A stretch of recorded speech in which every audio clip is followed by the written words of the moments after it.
What's up, guys? Welcome into the PTA postgame show. My name is Clayton. You can check us out on packernet.com. Find me on Twitter at Packers_access. Joined alongside Jacob in Wisconsin. We'll see if Emilio can put the taco down and get in here in a minute. We'll see. But the Packers are leading 27-10 with 3:30 left in the fourth quarter. Second and goal for the Commanders. Keeping an eye on it here. So if we're a little distracted, we apologize. Obviously, going to finish this game out. But we thought, what the heck? Let's just go ahead and go live. And I see Greg Rice said start the should go. I think he meant show, but it's all good. So here we are, man. We'll just kind of talk you guys through the end of the show and get everybody's take in the chat as well. Jacob, obviously, man, this was a nice showing by the Packers here tonight. Now we got to finish this thing off. There's 3 minutes left, and we've seen crazier things happen, right? It's Chewy in the chat says Clayton saving his marriage for once. That's right, sir. That is correct. Let's see. Debo's in. All right. So the Commanders score.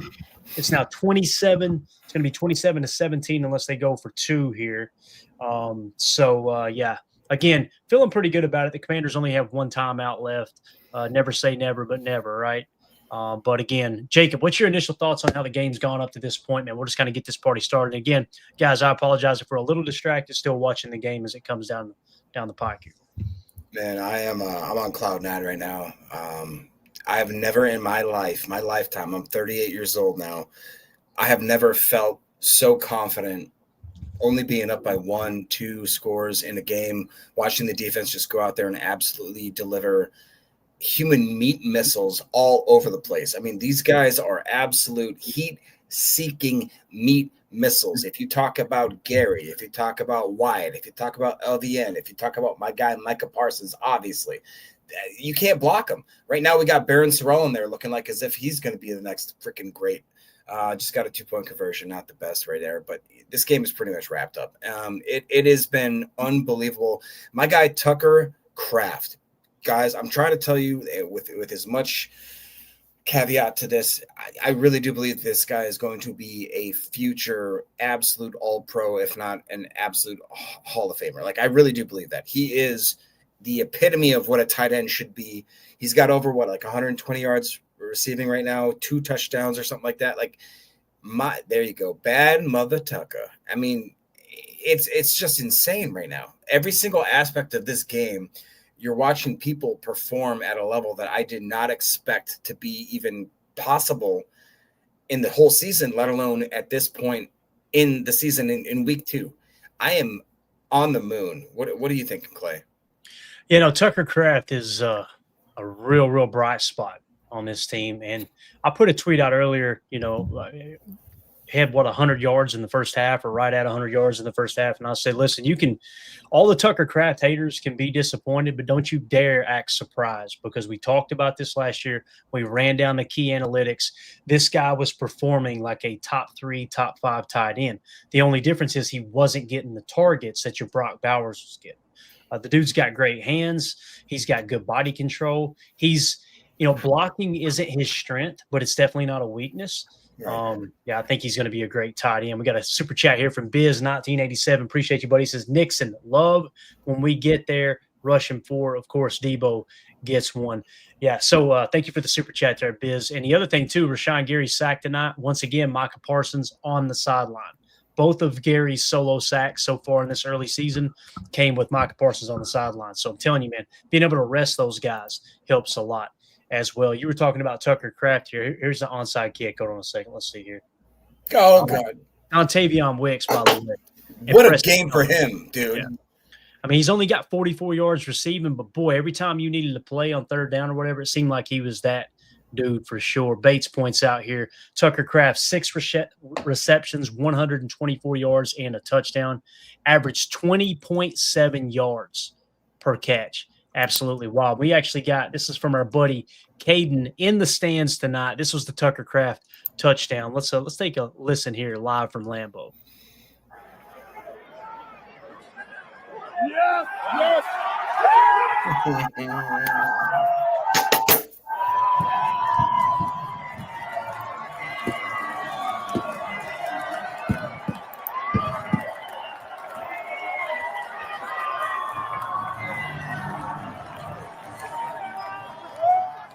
Gotta love the Lambeau leap and the flex right there, Jacob, for sure, man. A lot of fun watching him play football. He just plays the game the right way. And I love the fact that the coach has picked him as a captain, too.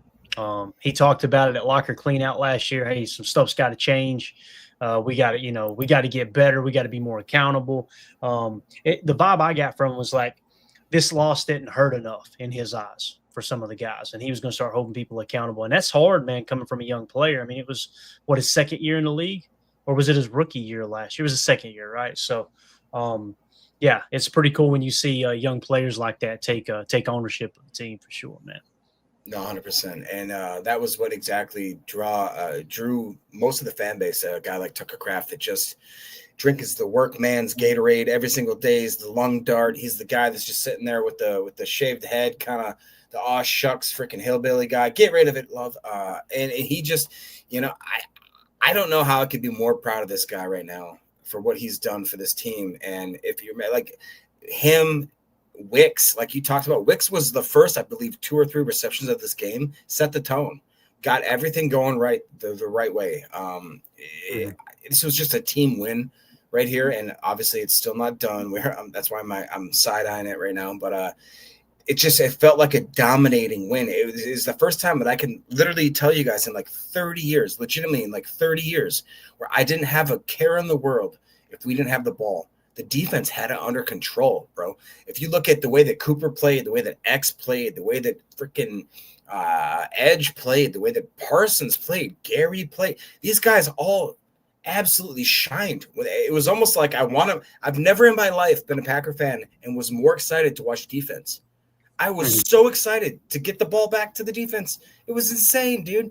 Emilio, how you doing, buddy? Dude, I'm great. I had a good. I was eating tacos. Of course you were. I was cooking tacos, and then I was eating tacos, and I was living it up, man. I was just thinking, Tim's there enjoying all this. I mean, the crowd's going crazy. The whiteout, everything, man. Yeah. What's your initial thoughts, Emilio? What do you think about how this game has gone? And here's the funny thing: you see, it's 27-18, right? There's 2 minutes left. We're at the 2-minute warning. They're out of timeouts. What was the spread? 3 points, right? Mm-hmm. You guys remember? So if the Commanders go down and somehow score a touchdown right here, what's the score going to be? Think about it. Too close. It's going to be right there within the spread. I'm telling you, man, Vegas knows what the heck they're doing. Now, let's hope they don't go down and score here. And listen, I see people, they're upset with how LaFleur's calling the game right now. Jacob, we have this conversation every year, don't we? Every year, and what do I always say? The clock is your opponent right now. Let me tell you what bad coaches do in this situation. They try to wing the ball all over the yard right there and get a grab. We want to put the dagger in them. We got to put our foot on their throat. They get the ball back with over 2 minutes left. They go down, score. Next thing you know, they win a damn ball game. I know it's not pretty. I know it's not sexy. I know we want to win by 2 scores, but I'm telling you, man, that is absolutely huge for a coaching staff. You got to understand when the clock is your opponent. Yeah, I agree with that. Wheelan does here. Big punt by Wheelan. All right, come on, guys. We're just in landing it. Oh, boy.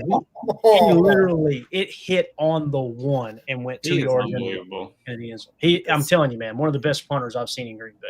Yeah. So, all right, so let's hope this defense gets a stop here so we ain't got to worry about an onside kick. And also, can I just quick say, like, right now, Washington, no timeouts. Green Bay still with 2. Like, this is Matt LaFleur's in his bag, dude. Like, if you guys are upset, I understand.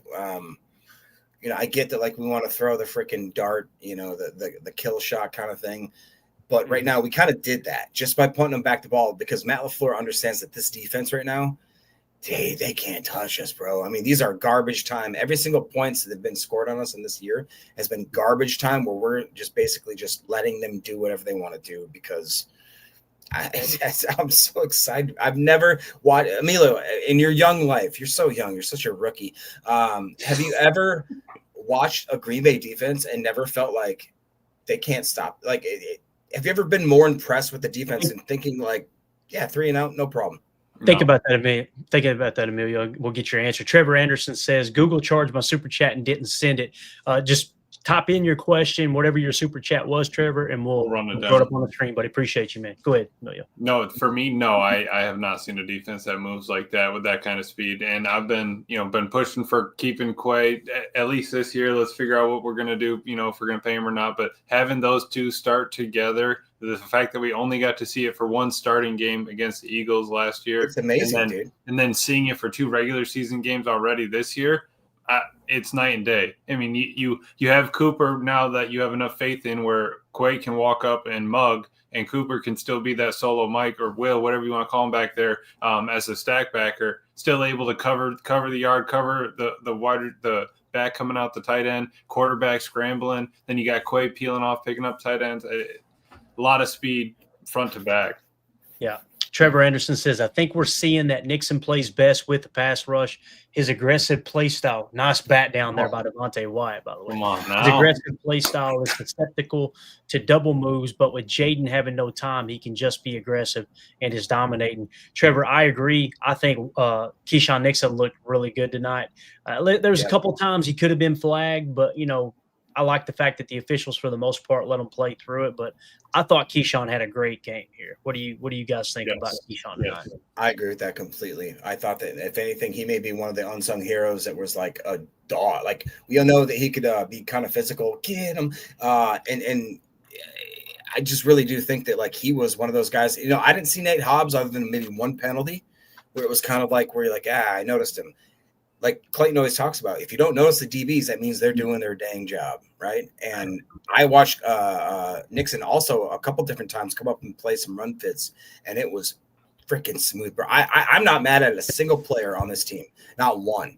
Musgrave caught a ball, ran for it, caught another ball after that. I mean, I'm telling you, boys, we got something cooking right here. Emilio, J. Cole says in the chat, can we pay Tucker Kraft right now? What about Tucker Kraft tonight, man? We kind of hit on it a little bit. What do you think, man? Dude, with the shove, the tuck shove right there, closing in on the end zone, just keeps going, puts his head down. I was a little worried there for a second when Jordan Love scrambled, and Love trucked that dude. Thank you, Love that putting your shoulder into that, man. Game. I mean, and then the sideline went fucking nuts right there, and I'm telling you, they went crazy. I mean, I was screaming the fact that you did that. I'm telling you. I guarantee you they went tucking nuts, man. Yeah, man. Love it. We literally created a new saying. I love it, man. Let's see here. CJN said, and there's your dagger as the ball falls incomplete, I believe. They pull Parsons out. You seen Gary greet him. Guys, this is a huge win here, man. Packers defense last week allowed 246 yards, which is incredible. This week, 230. Let's go. We have oh my Lord. Oh, hey, hold on, Boz. Hey, Boz. Easy, buddy. Boz with the 45 spot. Boz, thank you, buddy. We appreciate you. You're going to put it on. Thank you so much. There you go. Buddy. Appreciate it. Victory formation. God dang it, boys. I'm so happy right now. I'm telling you. Absolutely awesome. We got a couple other videos here. Let's take a look back. And again, this came from Caden, who was sitting. Boy, he had the perfect seats tonight, man. He was in the perfect end zone. This is Caden over on Twitter. You can follow him at where's it? Or just look for Caden Sanilla, CADNSUNILA. Trevor Anderson with the super chat says, now Google refunded me, so just giving that money, go Pack. Don't worry about that, Trevor. We appreciate you, though, buddy. Yeah, thank you. Appreciate Look at the honesty. Y'all are way too honest in this group, man, but we appreciate you. So here is the video from Caden. This is the touchdown pass to Romeo Dobbs tonight. Let's do it.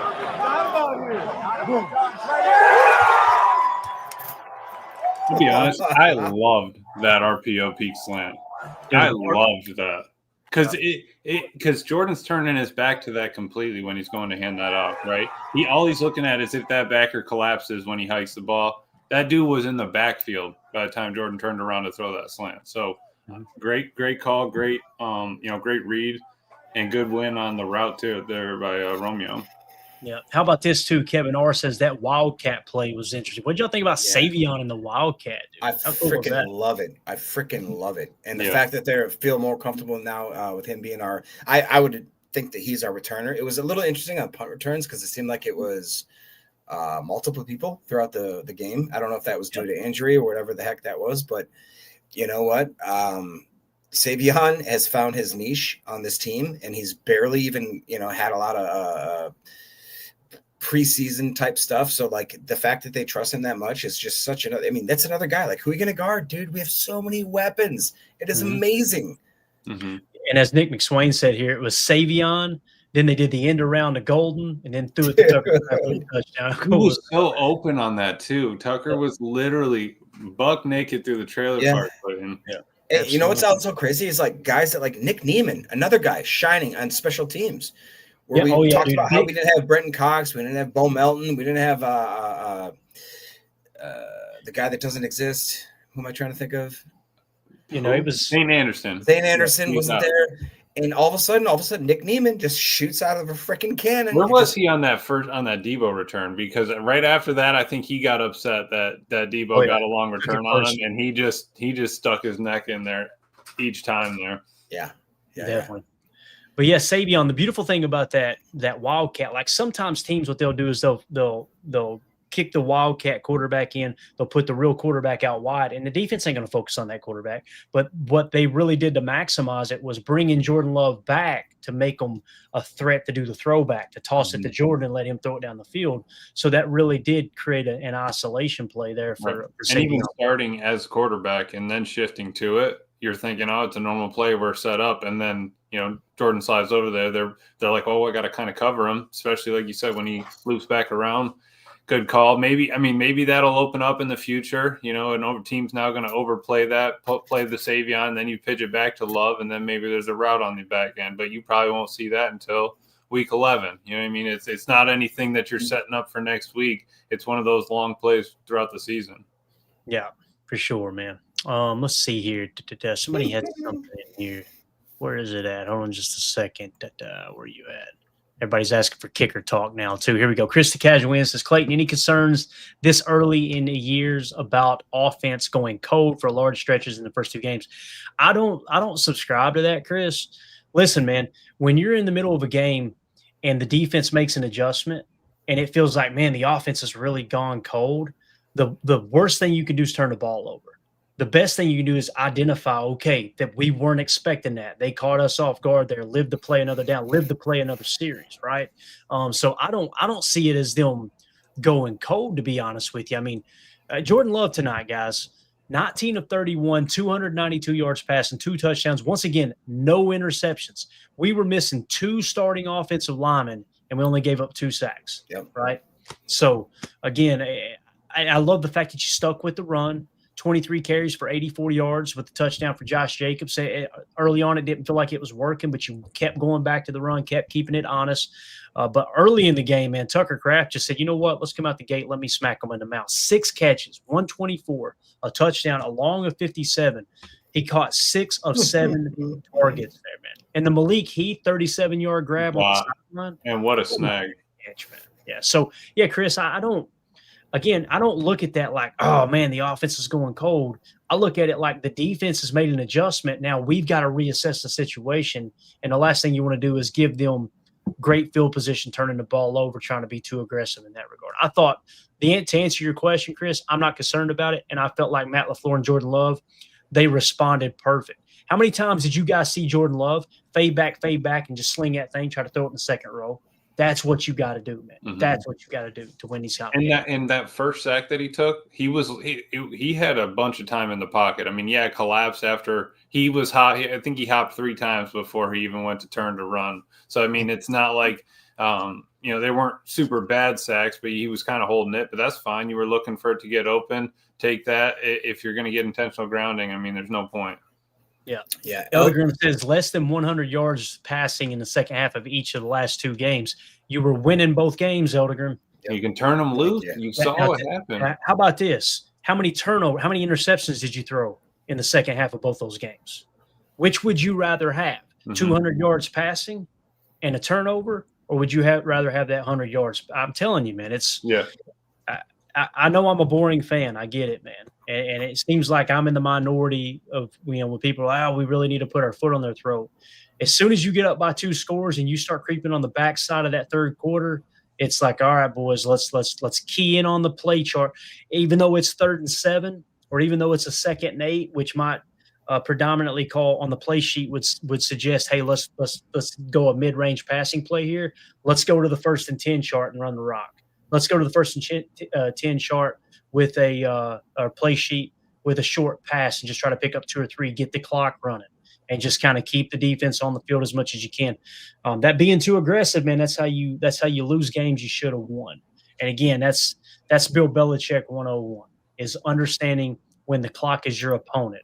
There comes a time in the game when you've got a two-score lead where not just the analytics, but just throughout the history of the game, you got to realize, all right, the clock is now our opponent. That team isn't even on the sideline now.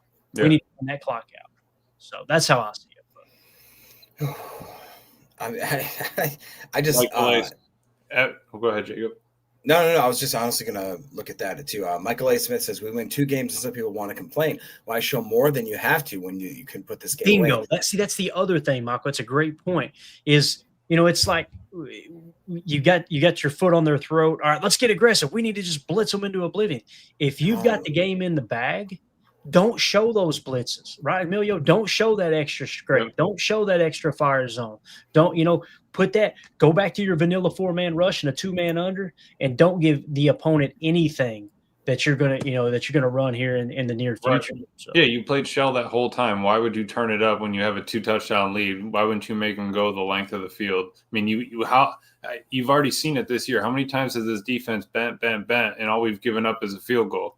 All we gave up tonight was a field goal and 2 missed field goals, and then you get a touchdown here and there. All right, cool. But the defense kept you, leading and in the game, like you had total control with their defense at that time. When those touchdowns were scored, we were still up. We still had control. That it wasn't, a back and forth battle.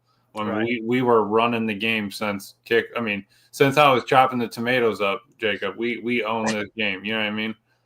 Yeah. Jen Wright in the chat says Nixon 5 pass breakups. If that's an accurate stat there, Jen, thank you for that info. Jacob, that's a big day at the office and it seemed like I seen at least 2, maybe 3 were on McLaurin as well. Yeah, I think that could be accurate because with some of my notes, I tried charting the first quarter and then I got too freaking happy that I just started dancing around the god dang room, just kind of doing right there, man. He'll be getting a letter from the office tomorrow saying that he was too loud. I was screaming from the hilltops, man. I was just literally so emphatic about the fact I'm watching him make great plays. I'm watching X just play sound. Like I said, you could not find somebody that was playing out of position in this whole game. You can't tell me there was one player that did not play there. At least not every single play. Everybody can't be perfect, but every single person on this team did something that was other ordinary or extraordinary. Like it was just, we talked about how Halfley talked about how when he looked, I don't know if we actually did talk about this, where he said in his press conference, when he goes and reviews the film from the last week, and he goes, when you see 11 guys in a box in the frame, you understand that he literally said, this was the most proud I've ever been coaching a team in my life.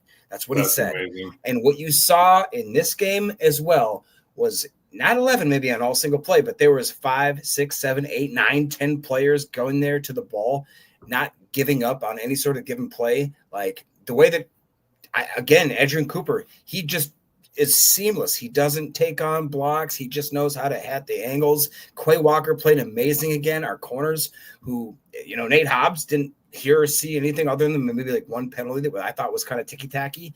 Like, guys, we got a squad, bruh. We got a freaking squad. All good in the chat says we simply dominated 2 top NFC teams. Drop the mic. Could not agree more, Absolutely. Man. I'll tell you, this right here, I know some fans on Twitter didn't like it, but this set the tone for the entire night. Watch Jordan Love on this scramble where he just absolutely trucks. I think this was a safety he trucked too. Yep. Watch this run right here.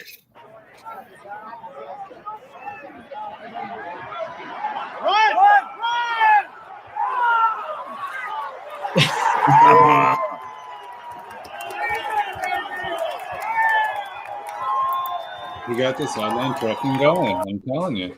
And again, listen, I know there's something. Oh, that's stupid. One guy said LaFleur should bench his ass for not sliding. It's like, get out of here. Do you understand? It was 3rd down. Yeah, and do you understand that when you do that, Now you go back to that huddle. You think those offensive linemen are tired now?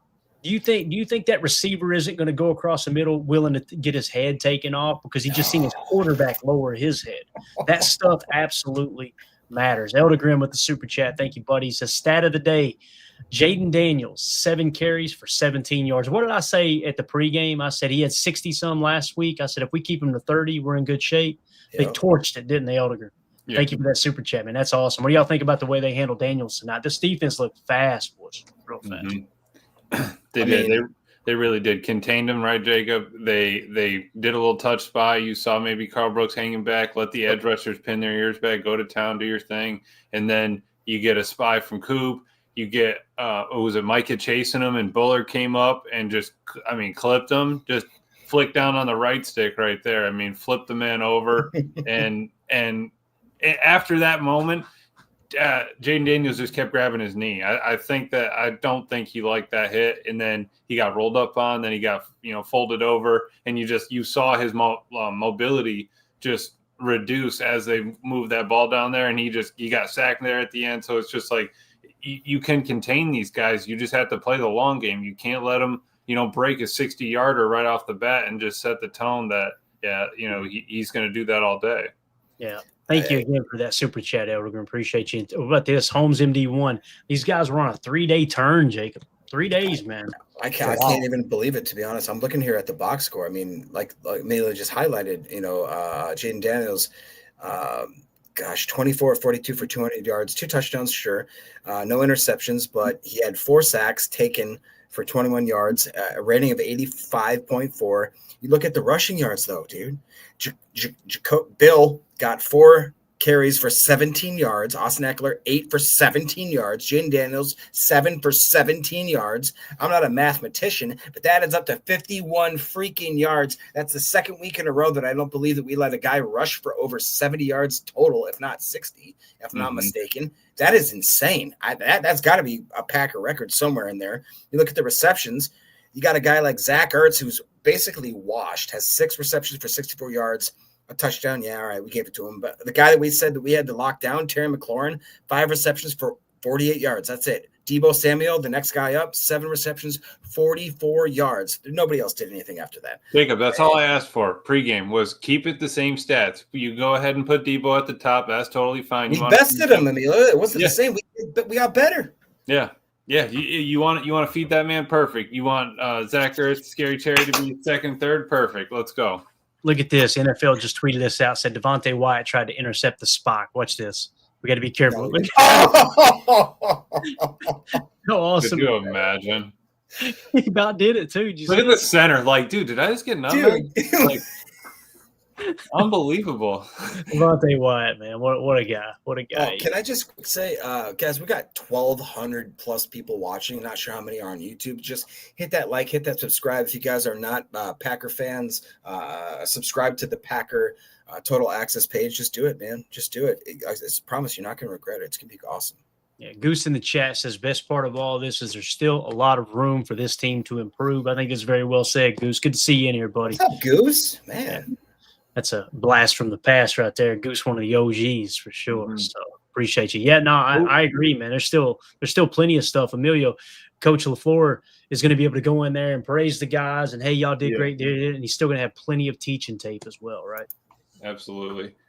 Go ahead and give me your best guess on who was the best defensive player on PFF grade for the Packers. These are prelim numbers, but who graded up the best?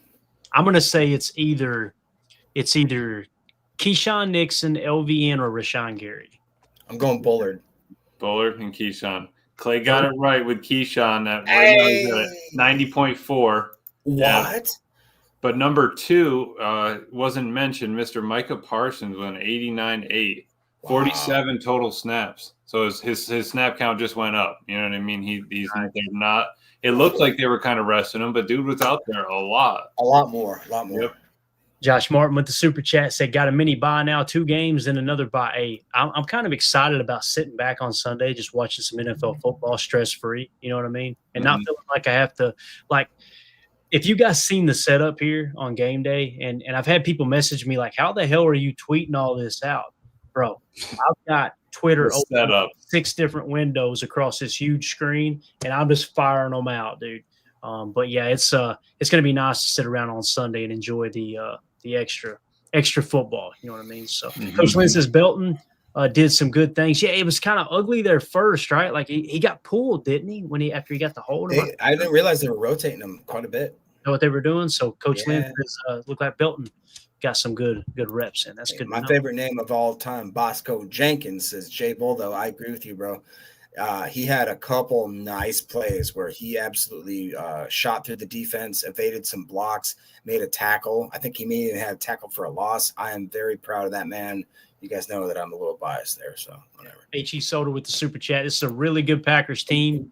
Enjoy the ride. Amen to that, Soda. Amen, man. It's going to be fun, dude. And again, here's the thing. Spoiler alert. They're going to lose games they should win this year. It happens to every NFL team. But the fact that they've gotten off to a 2-0 start when many people thought they would be starting 0-2, and now we get to sit back. When's the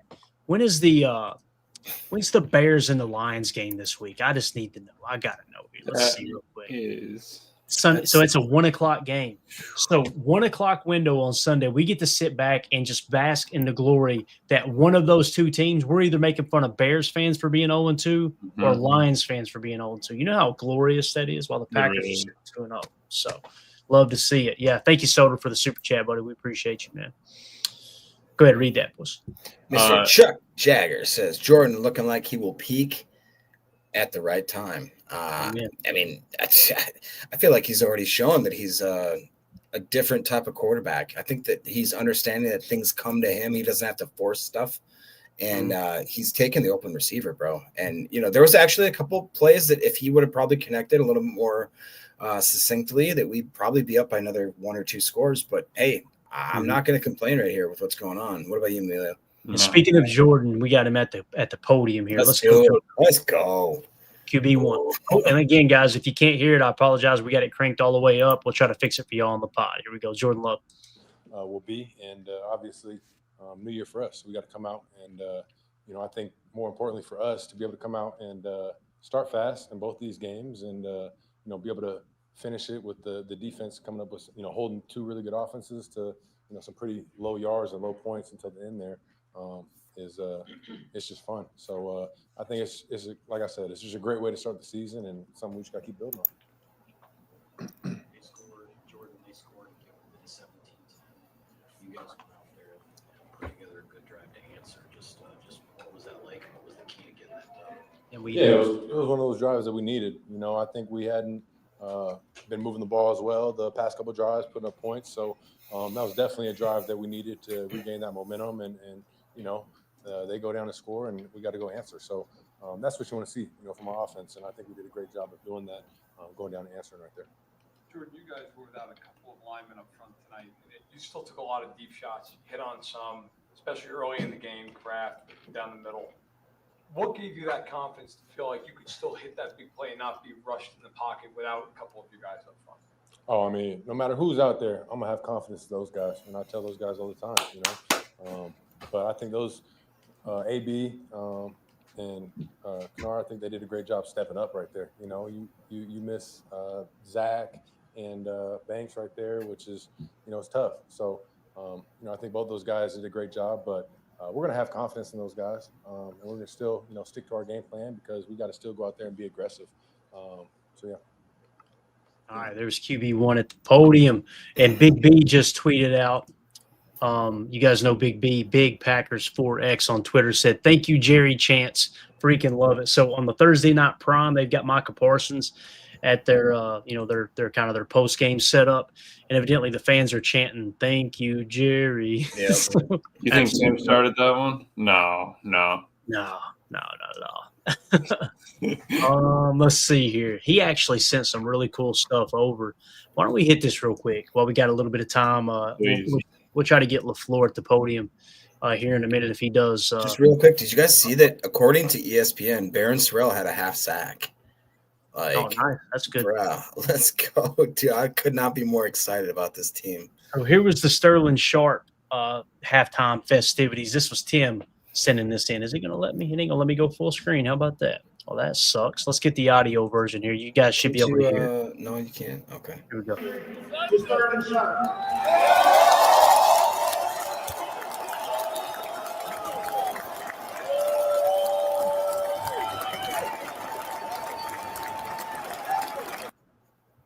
Yeah, it ain't going to do it. I was trying to get to go full screen. Here's Sterling. I want to thank you, the fans. Because when I got here, our football team wasn't very good. But you were here. When I left here, our football team was well on its way to getting back to the Super Bowl. And you were here. I want to thank you for providing hope for us, for celebrating your team, for cheering on your favorite Green Bay Packers. And I want to thank you very much for coming out tonight to make this a very special night for my family and friends. Thank you.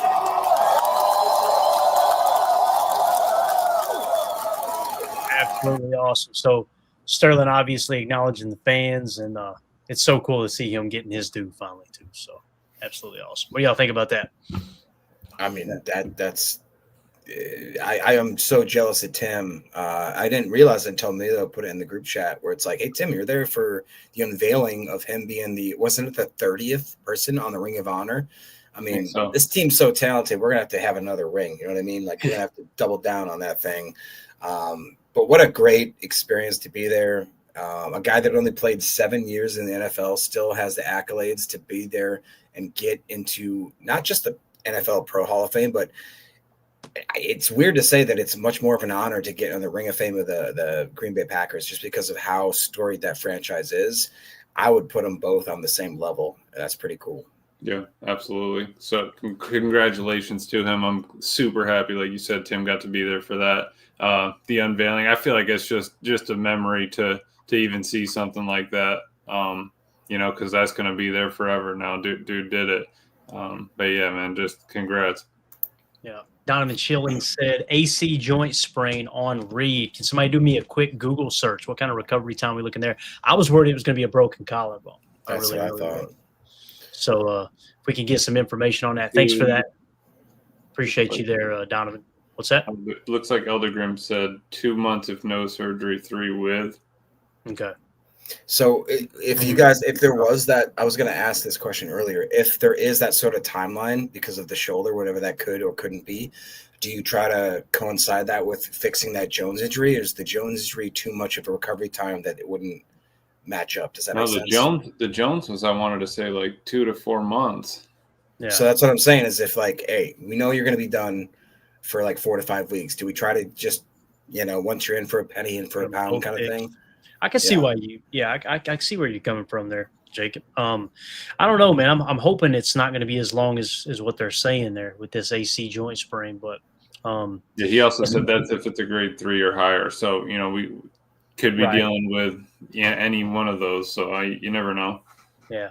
Like I said, and listen, Reed's a dog, don't get me wrong, but this offense is humming. Listen, Matthew Golden, boys, Jordan missed him twice. He could have very easily had 2 touchdowns tonight. Yeah. And that's not the pile on Jordan. Jordan had a great game. But I'm just simply saying, I'm telling you, Golden, it's there. It's there. Yeah. That's what their first real game speed deep ball, right, where he broke it up the seam and was actually over the top. So you're just trying to range that in. Jordan's got to figure out the touch on it. Give him another shot. Yep. Well, and what's crazy is that even worst case scenario, let's say that he doesn't come back. Watson's still not back. We got Reed out of the game. We got all these things going on. Savion Williams looked great. Freaking Golden looks great.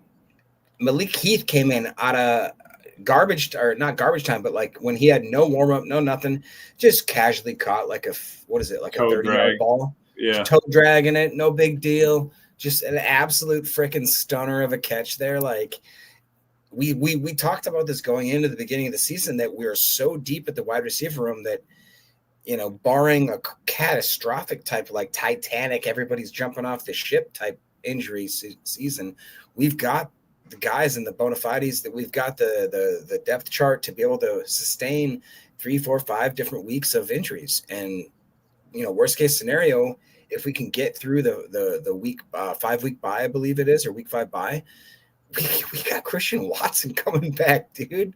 Like, go ahead, try to stop this offense. You can't, man. You can't. Mm-hmm. Hardy the Prophet with the super chat. Appreciate you, buddy. He says it depends on the severity. Mine is still messed up, and it's been a year. Wow. Yeah, I know those joint sprains can be kind of a little wacky. Again, though, man, I feel good about this receiving core. Don't try to rush him back. Get that thing fixed. And I think Jaden. Go ahead. No, you go ahead. All right. Well, both Jaden Reed, I think, is kind of the straw that stirs the drink, with the Packers offense. But, man, Savion's impressing the hell out of me. It seems like every time he gets an opportunity, Emilio, that dude, he steps up. Kick return, looked good. Wildcat looked good, right? I mean, I could see him being a player that they might want to put in that role a little bit more. And you can also kick Golden to the slot. And now that Wicks seems to have reemerged, Dobbs is healthy. Why not throw him out there? We see some 13 personnel tonight too, Emilio. Did you see that? That's where you got that RPO looky, right? And you could even do that. I'm pretty sure it was Malik Heath, on one of them. But then, we did have 3 tight ends. But, you have Savion being a rookie going out there. All right, you're going to be catching kickoffs. You're going to be catching punts. That's putting a lot on him. And then you're also going ahead and shotgun snapping it to him in a wildcat off of motion. Like, that's a lot of trust to put in a rookie. I love that he did it. I love that he was, not afraid. If he didn't slip, he may have taken that one in. I don't know. That opened up pretty nicely there on the side. And dude, we do have some dogs on offense, man. I'm just glad Matt's able to kind of spread it. Jordan's able to spread it around and not really force anything. Here was the thank you, Jerry chants over there on the Thursday Night Prime post-game show. Lay out for a second because this crowd has something to say.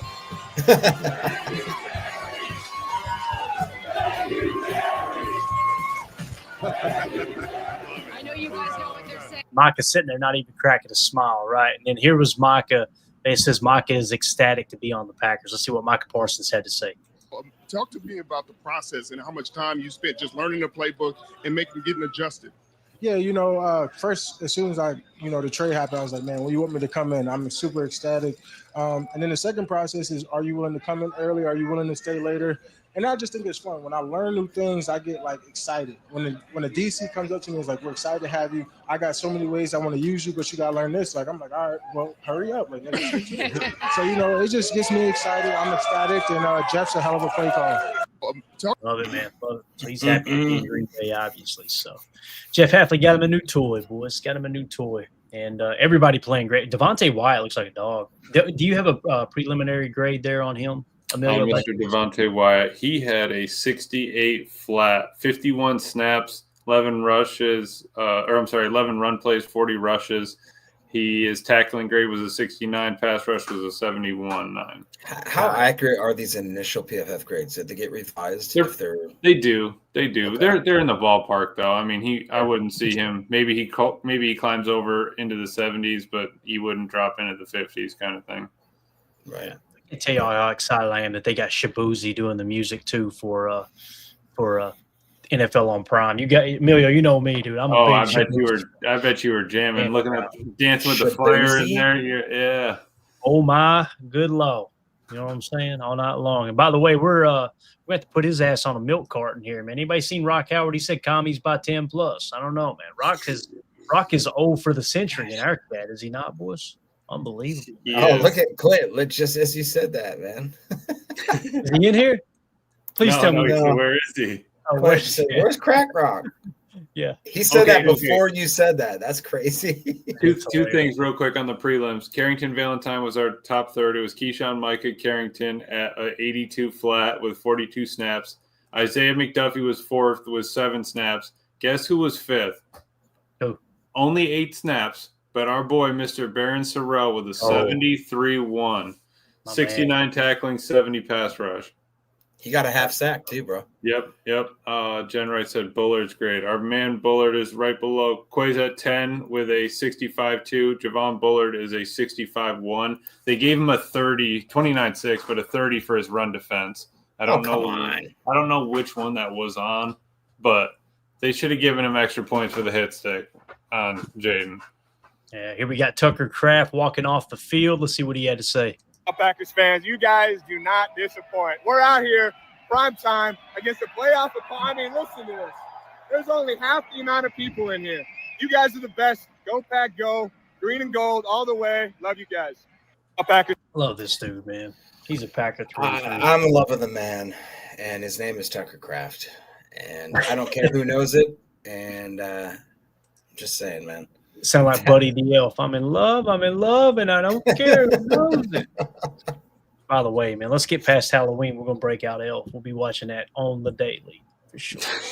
Can watch Elf daily. Can't even turn on Ferris Bueller's Day Off one time. I ain't got time for you. Man. What do you think I'm sitting around watching movies? Oh, man. Let's see if there's anything else. We'll get the box score up and just kind of run through all the stats real quick here in just a second.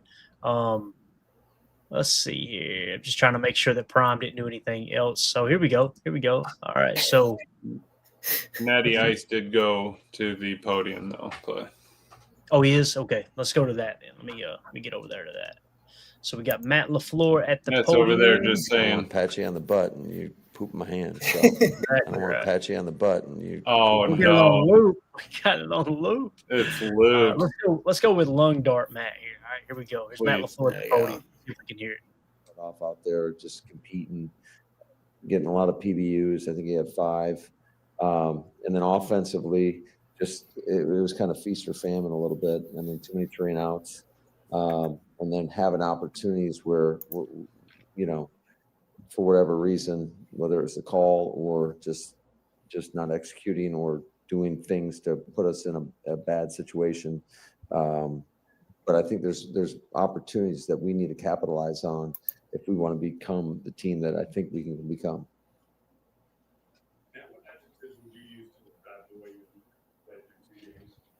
Relentless. Just physical, aggressive, attacking. The play style is exactly what we want from these guys, and it always starts with the energy and effort. That's gonna get you through and can overcome for some of the mistakes. So I just thought, I think our front is extremely disruptive, getting after the quarterback. It didn't seem like they ran the ball very effectively at all either. So, Damn, Matt. You know, hell of a job. I think our players are doing a great job feeding off one another, and definitely exciting to watch the defense go out there and perform, because I think they kind of allow us to get up on somebody. It just kind of felt like they didn't run the ball good. Yeah, bro, I was muted, but that broke me up. Twice in one half for a couple touchdowns. Yeah, so we're capable of anything, but you know, I know that we rely on some big plays, but I think most good offenses do as well. It's just we got to be a little bit more consistent in some of those critical situations, making sure that we execute. I know we had a couple busted protections where we didn't capitalize on some of the pressure that we were bringing. I didn't think all in all, just in some of those situations that we just didn't do a good enough job. I love it, dude. You went out there and kicked one of the best NFC teams' asses, and he's not satisfied. That's the message. Yeah, where'd they go last year, Clay? All the way to the NFC Championship? Oh, yeah. No doubt, man. No doubt. Love it, man. Randy Cleavers with the super chat. Thank you, buddy. You're too kind. He says, I'm calling it now. 14-3 Super Bowl. Let's go, man. Let's go, dude. You know what? I know we're probably getting ahead of ourselves here a little bit, but why don't we just take a quick gander at the schedule? Let's look ahead at the schedule and see what we got coming up here in terms of that. All right. So next year at the Cleveland Browns, that's going to be next Sunday. All right. 1:00 game. Then you're at the Dallas Cowboys. Micah Parsons going back into Jerry World on Sunday Night Football, bro. That's going to be a story. Oh, my God. And then you got the bye. Everybody can get rested up. And who knows, week 6, you might be seeing Christian Watson coming out of the gate. You got the Bengals at home for a 4:25 kickoff. Then at the Arizona Cardinals the following Sunday. Then at Pittsburgh facing Aaron Rodgers. Dude, this schedule is awesome. It's crazy. Like, seriously. It's going to be one of the funnest. Is that a word? Funnest? Yeah. Should be. It is tonight. It's going to be one of the funnest Packer seasons in recent memory, man, for sure. So I'm excited about it. Very excited. Let's see what else we got in here. Randy, again, thank you for that generous super chat, buddy. We really appreciate you. Let's go to the let's go to the box score. Is that all right with you guys? We hit that real quick. Yeah. Can we do this real quick? HG Yeah, go Soda, ahead, man. super chat. Packers up late by multiple scores, 2 games in a row. Like Ricky Bobby, not sure what to do with my hands. I don't know about you guys. I kept texting you. The group chat, there's a group chat that we have with the podcast. I'm sure you guys all know that. You'd think that we'd use it for like pre-podcast stuff to like game plan how we're going to do it. Nope, not even close. It's only for really offensive memes and kind of just random stuff throughout the game. I will text. Stuff that would get the show canceled, right? Basically. Yeah. I was just texting positive stuff because it was just nothing but positive stuff the whole game. And it's very rare to even have Clayton respond because he's usually in his own bubble. But he was actually even responding a few times. It was crazy. It was kind of crazy. Tim was at the game. He's actually responding in live time. So it was cool. Jacob out there firing texts away, and we're like, don't worry, nobody's listening anyway. Yeah. You guys sometimes you respond. Soder, thank you so much for the super chat, buddy. We appreciate you, man. All right, let's go through the box score real quick, guys. I know as the dust settles here, let's see how the team performed. Let's start on the Commander side here and just talk about Jaden Daniels. He was 24 of 42, 200 yards, 2 touchdowns, no picks. We sacked him 4 times, and they lost 21 yards off those sacks. We talked about what's his name again? Is it Bob, Bill, Tom? What's his name? Bill. All right. We talked about Bill, Ja'Cory, Krosky, Merritt. Hey, this guy blew up last week, 80 yards on what was it, 80 yards on 10 carries or something. This week, we held him 4 carries, 17 yards. Austin Eckler, 8 carries, 17 yards. Jaden Daniels, 7 carries, 17 yards. So the team total was 19 carries for 51 yards. All of them are 17 yards.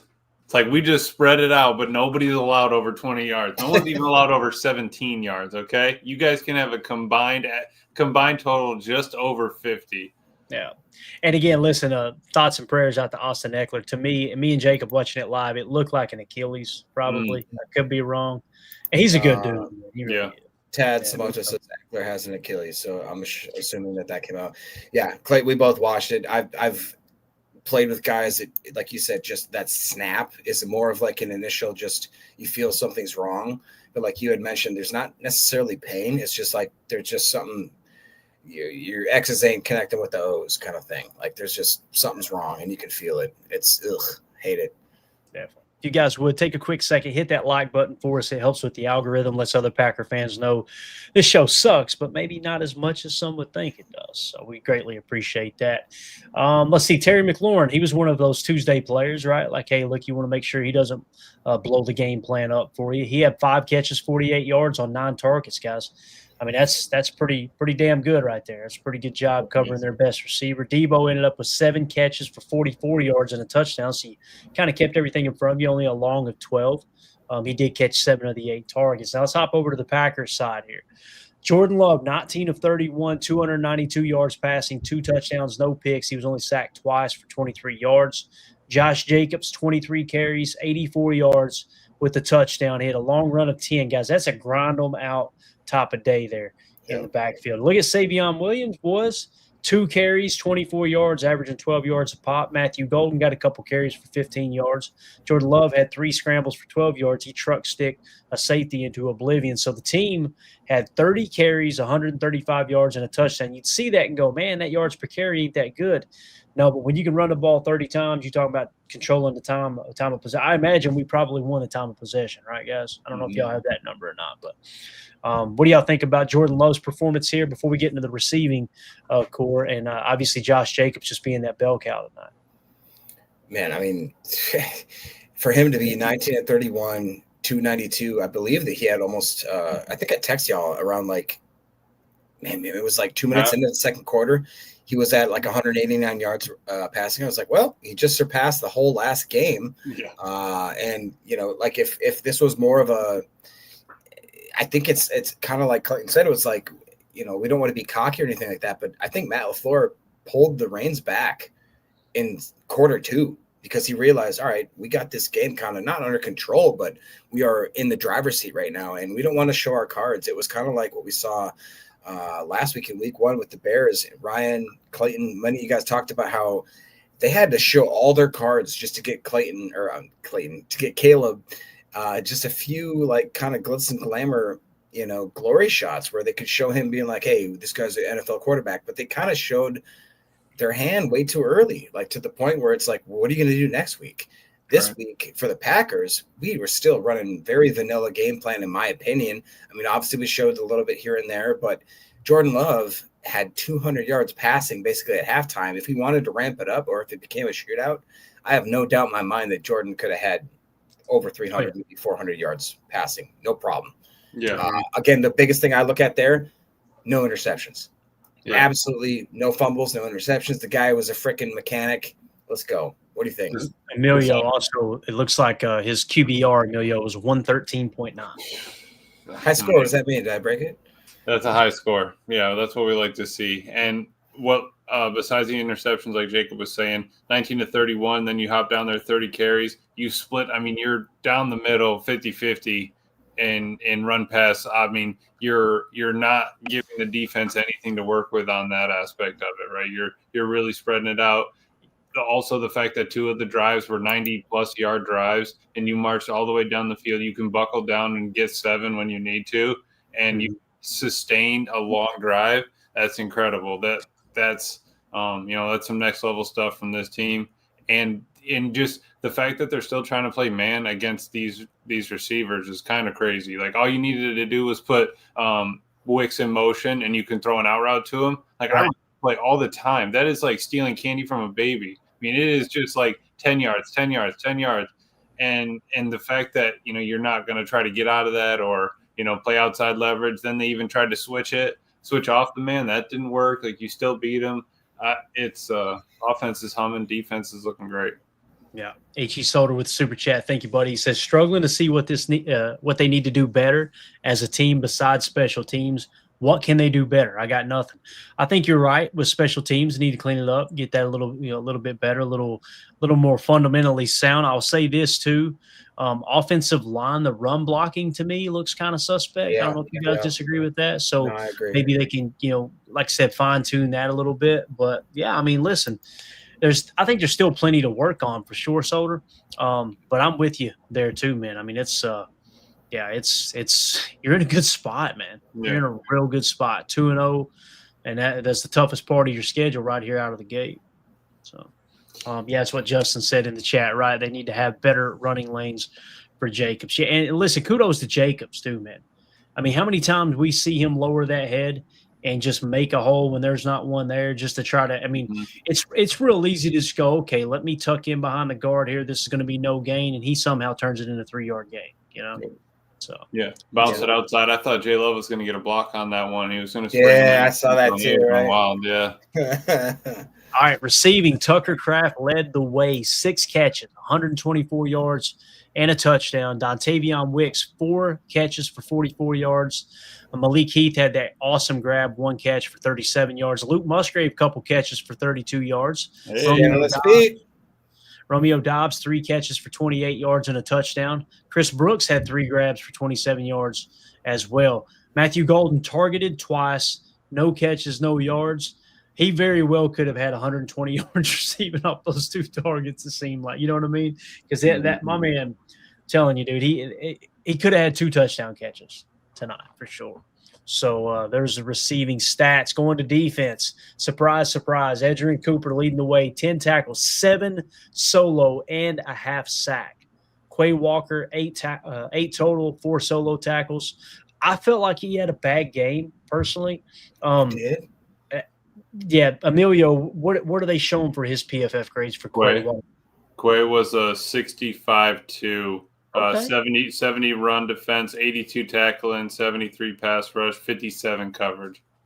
Gotcha. He somehow averages at 65. Sorry.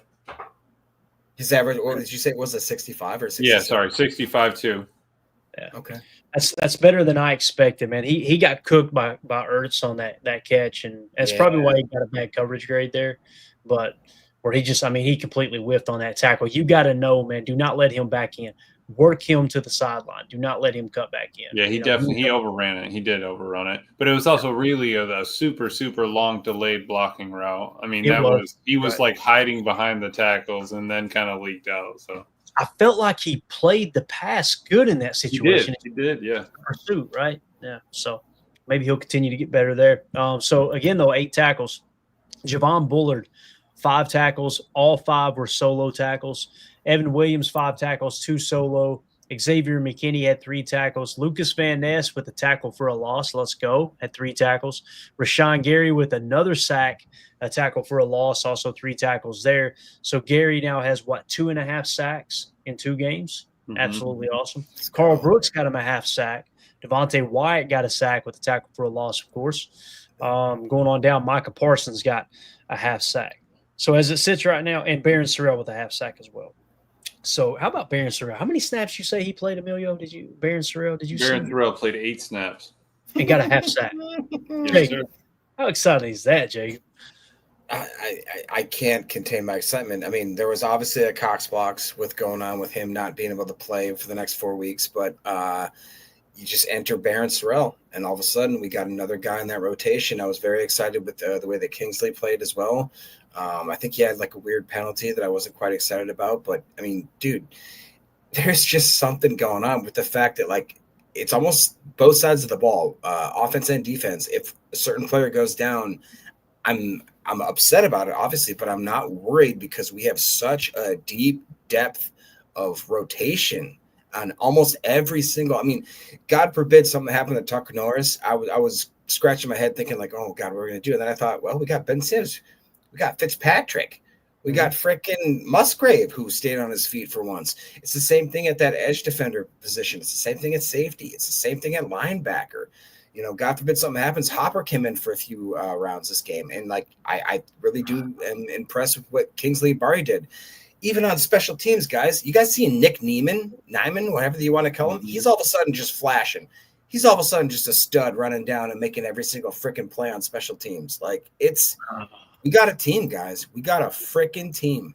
We got bad news. No. Rob Demoski, Packers coach Matt LaFleur said Jaden Reed broke his collarbone and will miss significant time, but that he thinks he can get back this season. So that's tough. That's a tough one. Shit. Again, I mean, you could look at it one of 2 ways, right? Well, a couple different ways, I should say. Yeah, it sucks you losing Jaden Reed, but look what the team did without him too. You know, so you can beat good teams without him, but hopefully we get him back sooner rather than later. As Bob Noxious in the chat says, "Damn, collarbone, best wishes, Reed, you the man." Yeah, you could tell, man, that was painful as heck, and it's just one of those where. And what a it sucks that it didn't stand too, because who was it that got caught on the hole? Yeah, he threw his arm around the man. I mean, he was. Yeah, he threw the chokehold on him. Yeah, he did. First person I thought of too when they said it was on Belton was Jacob in the pregame show saying, "I'd start Kennard over Belton." I was like, Jacob was right. That sucks, man. So. Yeah, that does. And they ended up going to Kennard after that. And what's weird is they went back to Belton though towards the end of the game. I'm not sure if you guys saw that, but they're trying to give the guys some reps, but you know. Yeah, H.E. Soda with the super chat says, "Feel bad for Reed, but Heath looked good. He did, man. He did." And that's when I feel really. I'm proud of how we kind of covered camp, because we were all looking at Heath and we broke it out in the camp. You remember, Emilio, we're going back and looking at some of the advanced metrics from last year. Like, man, Heath had the best catch rate over expected of any receiver on the team. Granted, there was minimal attempts, but man, he looked good. And that dude.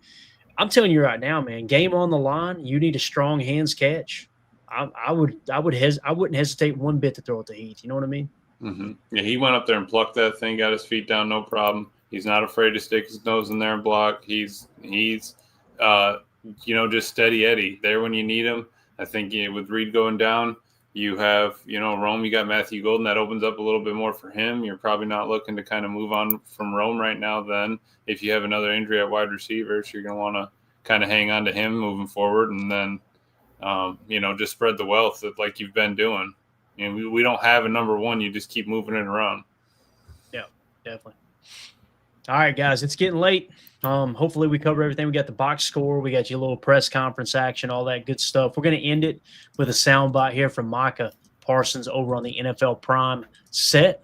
So let's pop a screen grab up here. Let's hit him with a little Halfley again. So this was Micah Parsons a few minutes ago when he was, kind of talking about being compared to the Reggie White trade. All right, so let's see what Parsons had to say here.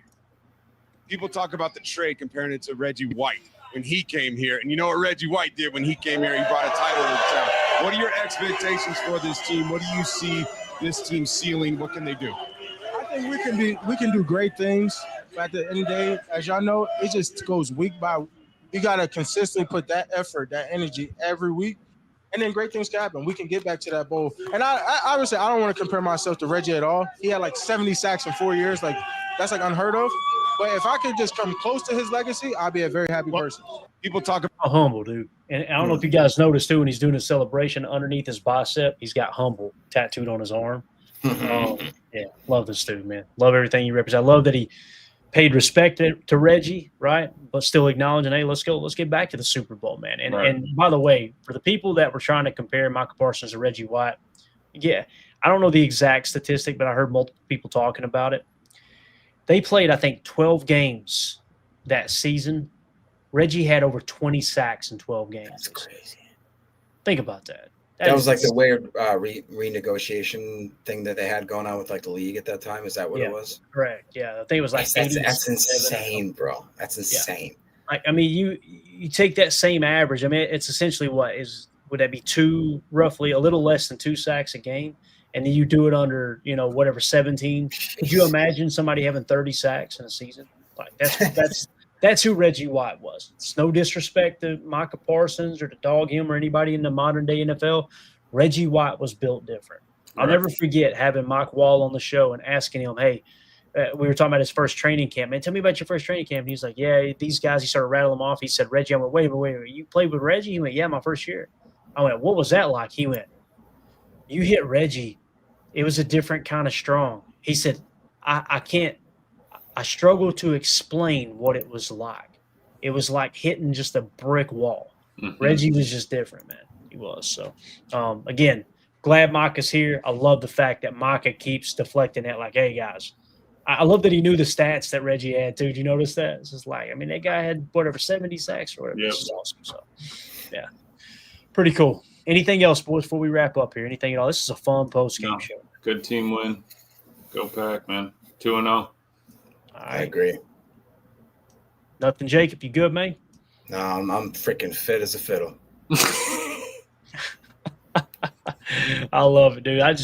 It was a fun game. Awesome in a dumpster. That's right, dude. You, the thing that stood out to me the most, and we'll wrap up with this, was Jaden Daniels never got comfortable tonight. He never got into once. Not once. And it wasn't like you were doing the same thing over and over. You were being too aggressive or you were being too conservative. Jeff Hafley just had an answer for every formation, every concept. We're going to, okay, now's the time. Let's crank it up a bit. All right, let's back off. I mean, he was tighter than a tick on a coon's ass out there trying. That was Jaden Daniels today, dude. It was he never got comfortable. And that, guys, Jaden Daniels is one of the best quarterbacks in the league, whether anybody wants to admit it or not. He's on the cusp of breaking into top 5, possibly top 3. He's that kind of quarterback. And he just looked neutralized tonight, absolutely neutralized. So, all right, that's it. We're out of here. Appreciate you, boys. Thank y'all for staying up late. I got to get up early to take Lincoln to the vet. We got some ear issues. I'm calling him one flop right now. He's got that German Shepherd ear up and the other's down like this. Oh, yeah. I got to go see what's going on. So, we'll get him out and get him a pup cup, though. So, yeah. Hey, Jay, it's the way it is, man. So he said, Clayton, that's country. Yeah, you blame my dad, man. He everybody else was learning proper English, and he was teaching me one-liners. That's the way it was. All right, guys, thank y'all so much. Listen, there was far too many super chats to rattle them all off. Really, really appreciate the support. Actually, let's do it real quick. Hell with it, man. Biz with the super chat, thank you so much. Boz with the 45 spot, thank you so much. Trevor Anderson, appreciate you. Jeremy Burtz said, go Pack Go, been a member for 15 months, man. Been supporting for well over a year. Appreciate that. Eldergrim with the super chat. Josh Martin, Solder, Chuck Jaggers, Hardy the Prophet, Randy Cleavers. We got H.E. Solder again for 3 more spots. Thank you all so much for the support. And if you guys want to support the channel, you can also go to patreon.com/Packer Fan Total Access. Got an awesome community we're growing in there. I was going to do a giveaway tonight, and I forgot late Thursday night.